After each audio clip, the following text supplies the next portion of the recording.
What's up guys, it's the Bearded Wonder, Gaibriul here, coach of the LA Galuxray, this one here, and I am here for week 2 of the TBU. This week's battle is against Richie 15,000 with the Livwurmple FC, and honestly, it's the team I'm definitely most afraid of in the entirety of the league. If you saw the power rankings from week 1, it was the team that was sitting top on both the lists, and to be fair, I've had to do a lot of preparation for it. Now of course, I have done the prep, it was separate in the video. You will be able to see the team I picked, you can see it on your screen now. And you will also be able to see all the choices I made and the reasons for it. So to go through the team I brought, well for a start I bought a choice banded Escavalier, because it's going to be important. Kieran, stuff like that. I bought my specially defensive and special attacking Altaria, which I mainly brought to try and sort of, I guess, throw him off a bit, but because I know it's got power and in the right situation it could be good, but it isn't my MVP, it wouldn't have to be. I was also packing the Espeon, because I felt like it was one of the only things that could deal with the Melodic. I was bringing the, and the rest is pretty much the same as my old team, except for Gliscor's not in. Heatran is replacing the Gligar. There is a physically defensive Heatran with Air Balloon to protect from the Heatran and the Mawile, which are two things I do, as said before, I believe he's bringing. I also brought Rotom-H, True Scarfed, and finally the Azumarill MVP at the moment. It's top of the MVP race, and I want to try and keep that up with it, although I don't think it's going to be great. Without further ado though, I will just say this is going to be a post-commentated Wi-Fi battle, because the battle itself was an hour long. It was epic. It was one of those games. I was so terrified. I think we were both a little bit nervous and stuff, but it was an hour-long game, and it was it was an awesome game. You know, you'll see the result at the end, of course. But I'll just go through his team, what he brought. So you'll see them on screen now. If you saw my analysis, sorry, not my draft analysis, my team preview analysis, I did say 4 Pokemon were guaranteed, and 4 of them are up there, and that's Entei, Mawile, Kieran Black, and Melodic, and all 4 have been brought. The other Pokemon, I did say he may bring Florges, and then finally, I thought it'd be Breloom, or it'd be Rotom-H, basically, or Skarmory. I really didn't think he'd be bringing that Golbat, but he did, and to be fair, before the match I'd say I don't think it's going to be great against my team, but I guess you guys will see that from what I'm about to show you. So, without further ado, let's start the battle. So, first things first, I did lead off with the Rotom-H because it is a true Scarfer. I knew whatever he brought in, I could outspeed as long as they weren't Scarfed themselves, and it's a good way to scout out. He brings in the Kieran Black. If it isn't Scarfed, I know I'm going to outspeed, and I can just get something safe in on this, so that's exactly what I do. I get the Volt Switch out, we do tiny amounts of damage, but that damage does tell me that he's not really invested in HP or Defense, or especially Defense, and I can go into my Escavalier to soak up any single hit from this except for HP Fire. He goes for the Earth Power, and you'll see I do eat it up very well, and you will see that the Kieran is Life Orb. Now here, he can't stay in because I will OHKO with an Iron Head, and I'm thinking actually if he's got HP Fire, I need to get out of there, and also I can bring in my Rotom in case he switches. So that's exactly what I do. I do switch out the Escavalier, bringing in my Choice Scarfed Easy Bake, knowing that whatever comes in now, I'm guaranteed pretty much to outspeed, unless he brings in the Entei and it's Scarfed, and I see the Melodic, that's great for me, I can get a Volt Switch out and do a good chunk of damage. Again, switching out though, and believing that it's going to be Miracle, there was only one Pokemon I felt like should take it with the Citrus Berry, and that's the Azumarill, because looking over his team, it wasn't going to be that important. So I do actually predict well enough, and the Miracle does do a lot of damage. Citrus Berry puts it back up, and it means this now is, it can't Miracle, and Scald and Ice Beam will do nothing. So he goes for the Scald, hoping for the burn, and as you'll see, luckily, he does not get it, and we get a nice, powerful Play Rough off, and it does a good chunk of damage, leaving this Melodic on pretty low health, to be honest, and we didn't see Recover, which is good, but unfortunately there, I did actually take too long. I was going to switch out into Rotom or keep it in and go for Play Rough again, but it chose my move for me. I went for Aqua Jet, and we do nothing to the Golbat. Knowing that, of course, I can switch out here, believing he's probably going to go for either a Brave Bird or a Cross Poison. The Escavalier should be able to eat up both quite nicely, and I can hit back with an Iron Head. But to be honest, this Brave Bird actually does quite a bit more than I believed it would. It is actually a 2-hit KO, which sucks from the range I was at, which means I can't really stay in against this. But my Rotom-H can come in and take any hit perfectly fine, because of course the Brave Bird is going to do pretty much absolutely nothing, and he doesn't want to stay in and take the electric type attack. This is where I tried to get some mind games though, thinking that he might stay in and I could OHKO. I do actually decide at this point to go for the stab Thunderbolt, knowing that if he stays in I can take it down. But he does switch out and he plays into the perfect wall for this, and that is the Forgus, and you'll see it eats up so unbelievably well. And this Forgus throughout the whole of the battle is going to be an absolute pain because it is a complete counter to my Rotom. It's going to completely wall it all day long. I can't stay in seeing the damage, so I have to switch out again. Escavalier being the perfect choice, knowing that I can OHKO this with an Iron Head. He goes for Hidden Power. Now I was fearing Hidden Power Fire, but I'm not too sure what Hidden Power that is, but that is not Hidden Power Fire, and it hits me perfectly fine. I know I can probably live a Moonblast here, so I go for the Iron Head. He does decide to switch out though, knowing that he probably calculated it and saw that it was too risky to go for the Moonblast, and he switches into that Milotic once again. Now, to be fair, at this much HP, Milotic's not going to live that, and we do manage to take the Milotic down, and that means that, well, this Milotic down is a massive, massive deal, because it gives me, it means my Espeon isn't as important because it had the Grass Knot, but that's awesome. It's a big defensive wall gone. Of course, he's going to bring the Entei against this, because I cannot stay in. This is doing like a 400% damage to a defensive Escavalier, so there's no chance I can stay in. And I do switch out and go back into my Rotom-H, knowing that I can eat up any attack, and I can just hit back. But because he predicted my fire type, he predicted me to think he'd have a fire type attack, he went for Bulldoze on the Heatran, which doesn't affect it, which was perfect. I get a Volt Switch out of there, knowing I don't want to take a Stone Edge if that's what he's got, and I have to test to see if it's banded or not. And we see he does switch attack, so it's not banded. It was kind of a misplay on my part. I miscalculated, forgetting that I'm flying type for the Altaria before I Mega Evolve, and my Altaria is taking a big chunk of damage, and I cannot afford to switch anything in against the Stone Edge now. So I do let my Altaria go down to the extreme speed. Unfortunately, I forget to Mega Evolve there, but it doesn't matter. It like helped. It did kill me anyway. So there is one Pokemon down each, and it's my Altaria, unfortunately. Knowing I can kill with an Aqua Jet, I come in now with the Azumarill, and I know I can live in extreme speed, knowing that he does switch out, but I have to go for it. I have to test it out. So I do go for the Aqua Jet. It's going to do nothing to this Golbat once again, and I'm in the same situation as before. Crit didn't matter, did it really? I have to switch out. Going into Rotom again. Oh no, not Rotom this time. Not Rotom, it's not Rotom. I go into the Espeon knowing that I can take a hit if I need to. I should scare this out with the Psychic, and I don't have much use for the Espeon left, so I can bring it in perfectly fine. He does decide that basically to go for the Roost, so he heals it perfectly back up. And I decide to actually take out my Espeon here and bring in the Easy Bake Oven, believing he'd probably switch out and I want to get that switch initiative. But he does decide to actually stay in and go for the Brave Bird, which you'll see I'm going to eat up perfectly fine. I can now just once again go for that Volt Switch straight out, and we're going to do a good chunk of damage to this Golbat. He decides again to stay in though, knowing I'm going to go for the Volt Switch, and deciding that he wants to get something off instead, because he knows he can live the Volt Switch.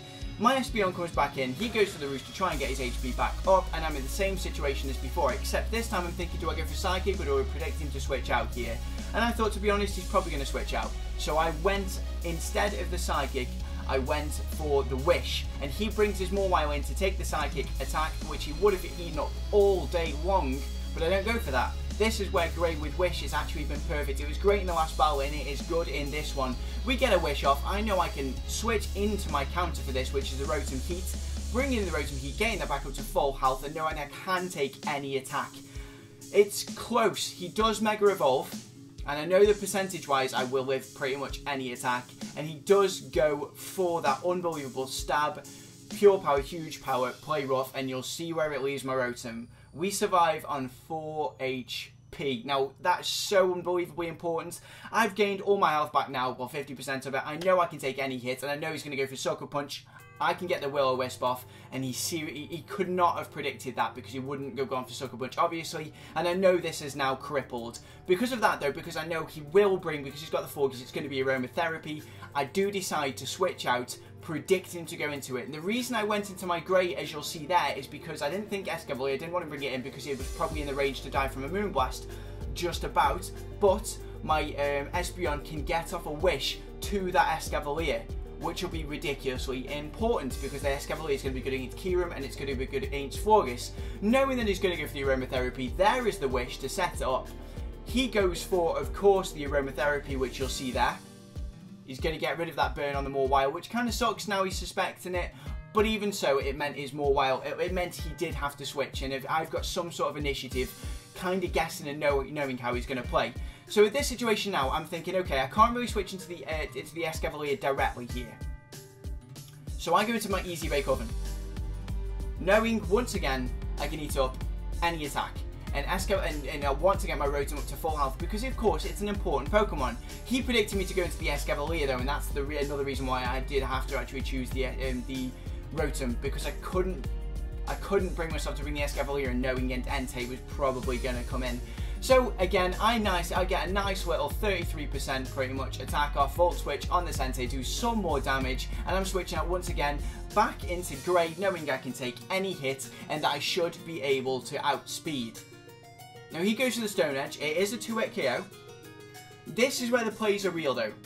I actually went for the Wish again and I thought he'd go for Extreme Speed, but I had to go for it. He predicted me clearly to switch out and didn't go for the E-Speed. He goes for the Stone Edge, hits it, and I get the Wish.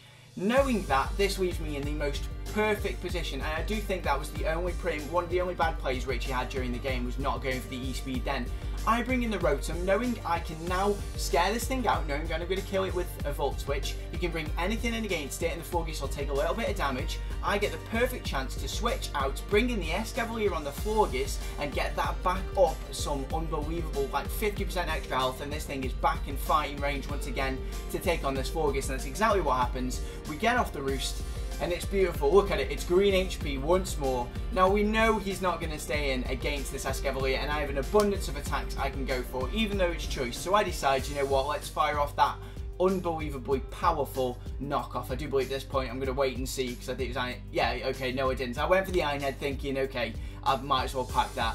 Golbat doesn't want to take 2 of those, but I don't want to take an attack from Golbat because I need this thing around full health, so I'm going to switch out into my Easy Bake Oven. He does go for the Roost though, knowing I'm either going to switch out or he'd be able to eat up the Iron Head. It wasn't a 2-hit KO, I spoke wrong there. He does want to switch out here though, and I'm going to go for, to be fair, again, I wasn't really sure of what he was going to do. I predicted possibly he'd try and stay and predicted me to go for the Volt Switch, and I went for that Thunderbolt. Luckily, and I do say luckily, it is really lucky, we do actually get a Thunderbolt off on the Florges, and it gets the paralysis. So all that little chipping away at the Florges is now going to be even better, because I know my Escavalier can outspeed and kill it. So I'm going to switch out here. I'm going to go into Escavalier, which wants to eat up anything that this thing wants to do. He's going to get a Wish off, which of course brings all the mind games, because what's he going to switch into? Is he going to switch? Is he going to let it go off on the Florges, which is he got Protect? My mind was going wild, but I knew that, you know what, either he's going to proc up and you're going to see the move, I'm going to get a knockoff on it, or whatever comes in is going to take the knockoff, and that's exactly what happens. He brings in the Golbat again to wall this, I get the knockoff, getting rid of that Eviolite, which is of course unbelievably powerful. He heals up to full HP. With that Eviolite gone though, we're going to be doing a lot of damage. Now at this point, I actually predicted him to possibly double out, believing me to switch, and I went for knockoff again, thinking it's going to be worth it, because he probably knows at this point I'm banded. He does stay in though, and we do get the knockoff off. Without the Eviolite, we would have been doing around about the same damage as we did with the first one, but I do get a crit, which does make a little bit of a difference. I'm going to switch out here, knowing the Brave Bird's coming back into Easy Bake Oven. He's going to go for the Brave Bird, do a little bit of damage. I'm now completely and utterly outspeeding this, so he has a choice. Either let something come in and take a Volt Switch, which could have been that Florges, that'd be perfectly fine, or let this thing go down and get some Switch initiative. And that's exactly what he does. At this point, he lets his Golbat go down, I get the Switch initiative. At this point, I'm thinking, you know what, Azumarill's got some priority, I can go into that. It's done a lot of work, so it's done a little bit of work so far, it's on lowish HP, so if anything dies, that's perfectly fine. The Azumarill comes in, and to be fair, I did think he was going to come in with his Mawile, and that's pretty much exactly what he did. But I was unbelievably fearing now the Sword Stance, because if he had it, at this point I was screwed. I go out into Easy Bake Oven knowing that I can OHKO if I need to, and that it can eat up attacks, but he makes the perfect play. I didn't see it coming, and that is going to be massive because it means my Rotom cannot run in and out of this battle too easily anymore. I can't keep switching with those rocks up, and I have no way to get rid of them, and no magic bouncer in the Espeon. So of course he goes actually for the switch out. I go for the overheat, thinking possibly he could stay in, and it's worth trying to get a little bit of recurring damage rather than just switching out again and coming straight back in a little bit later on with the rocks up. It does a good chunk of damage to Ramona, don't get me wrong, but I do of course have to switch out, and he can go for an abundance of attacks now and try and predict what I'm going to do. I'm going to go into the cane. We all know I'm going to do that because it is the Water Forgus, and we still haven't seen any action from Heatran yet because I don't want to bring it in on any attack and break its air balloon because I don't want it to be weak to the earth power. He does come in with the Entei. I'm going to get a nice little Iron Head off on. Do I actually get the attack on this, or do you double switch? Sorry, yeah, he actually double switched out there. My apologies. He double switched knowing I was going to come in with the Escavalier, and it was a good play. He goes for the Bulldoze thinking he would have switched out, but at that point Kane had done its work and I had to take it down because I know Azumarill could most probably take out that Forgus. I couldn't bring Azumarill in against this because the E-Speed would have killed from the Rocks damage added on top of it, so I bring in the Easy Bake to get the Volt Switch out once again. And I mean, I'm wearing thin on this Rotom now. It can't take too many more attacks, and we're going to go straight out into that Azumarill, knowing that I can do a ridiculous amount of damage to whatever is in, and if he decides to stay in, we can KO the Forgus. And that is pretty much exactly what happens. I do decide here I want to go for I can't remember the attack. Waterfall. Wow. I do decide I want to go for the Waterfall in case he brings the Entei in, and we do take the Ramona down. It was a roll, it was very close, but we do manage to KO that, and that is a big threat gone, and my Rotom is now a little bit freer to do attacks. He's going to come in with the thing that can wall this all day long, and that's the Kyurem Black. Azumarill's done all its work now, and I want to get any little bit of damage off of this as possible, so I go for the Aqua Jet. He just goes for the easiest attack possible against this and goes for the Fusion Bolt. Super effective. Probably know I'm going to stay in, and anything else would have KO'd from that point anyway, so it didn't matter. All he did there was reveal the Fusion Bolt, which, to be fair, pretty much predicted, and you're always going to have in that situation. In general, it does take some more life orb damage, which does make a difference on top of the Aqua Jet as well. I'm going to go into my Heatran now, though. He's going to see the air balloon. It's not going to break from the rocks, which is what I was scared of originally. And he cannot do a big chunk of damage, so I could just fire off any attack here. I do go for the Lava Plume, though, thinking it's going to do the most damage, and he comes in with a Mawile, which must have been a little bit of a misplay on his part, because, well, as you'll see, Mawile gets unbelievably destroyed by that, and there is another threat gone. It is 2 each currently. Rotom Heat, Heatran, and honestly, I was so unbelievably nervous at this point because it could go either way, basically. I could win this, and he definitely could win this. So he goes for the E-Speed here just to remove the air balloon, knowing he's going to get taken down by any attack my Heatran goes for. I think he believed I might have been scarfed, and that's why he switched out the Kyurem, but it doesn't matter. The Earth Power shows I'm not scarfed now, and he can come in with his Kyurem. His only Pokemon left, knowing he can take this out with an Earth Power without any trouble whatsoever. So that's exactly what happens. Kyurem Black is coming back in, and it does pack. Of course, we've already seen it. That Earth Power for the Heatran. He nails it off, and I am... Well, this is destroyed, but it has done great work, taking out that Mawile and the Entei at the last part of the battle when he comes in. I feel like it was a little bit of a surprise for him. This is the bit, though. This is the bit. And I'm going to pause it here. For me, right, what I'm going to do, I'm not going to actually talk about this bit because, well, you'll see. I'm going to show you my live reaction to this instead. And I'm going to do, well, yeah, just check this out. Oh, it's so close. So unbelievably close. Overheat.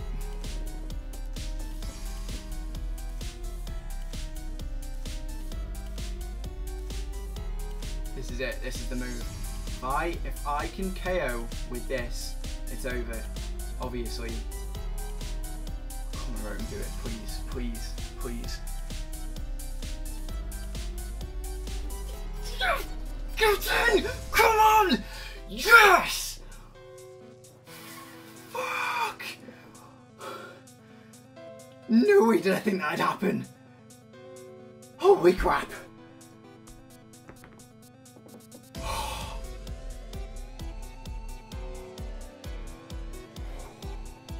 Honestly, I was in euphoria. It was ridiculous. Now, just to go through what just happened, that was a roll. That was a fucking roll, because practically any attack he had would do around about 40% to me, 40 to 50%, like 42% I think was the max he was going to do. And the rocks put me down to around about 40 to 45%. Obviously I can't be too sure without actually looking into it further. And my overheat was doing 40 odd % of this, and as you can see, that HP was around about 40 HP for the 40% HP for the Kyurem, so I needed a good roll. We always know I was going to outspeed, but I think it was very close to me living if I actually didn't kill with the overheat, but it was so unbelievably close. And to get that kill, honestly, I convinced myself a few turns before that I had lost this game, because I thought he's gonna be able to kill my Rotom. I'd already put this scenario in my mind where I know I was going to do a lot of damage, but that's why the chip away from the Aqua Jet, that's why I was like, I'll let my Heatran just take the hit just to get that extra little bit of life orb damage, and it worked. It paid out, and LA Galuxray are now 2 victories from 2. I don't know how it's happened because I'm not the greatest at battlers, but this team is definitely something powerful about it, and I cannot wait for next week against he's one of my inspirations for doing YouTube in general, a complete idol of mine, and he is unbelievably talented in many ways, especially in the art of battling. He's not having the greatest of times at the moment in the TBU, but that doesn't matter. Form does not matter in this sport. At the end of the day, it's all on the day. So when it comes up to me, I will be facing Xenon and the Selenian Arcanines, and I couldn't be more excited. I'm really looking forward to battling, and if you're watching this, dude, I'm really looking forward to battling you. Thank you so much for the battle, Richie. I hope you enjoyed it as much as I did, and I hope you guys at home enjoyed it as well. If you did, please don't forget to smash that like button below this video, and look out for more content from me coming soon, including an update video, a t-shirt giveaway, some new series, and more TBU.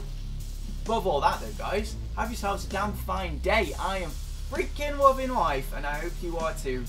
I'll see you next time.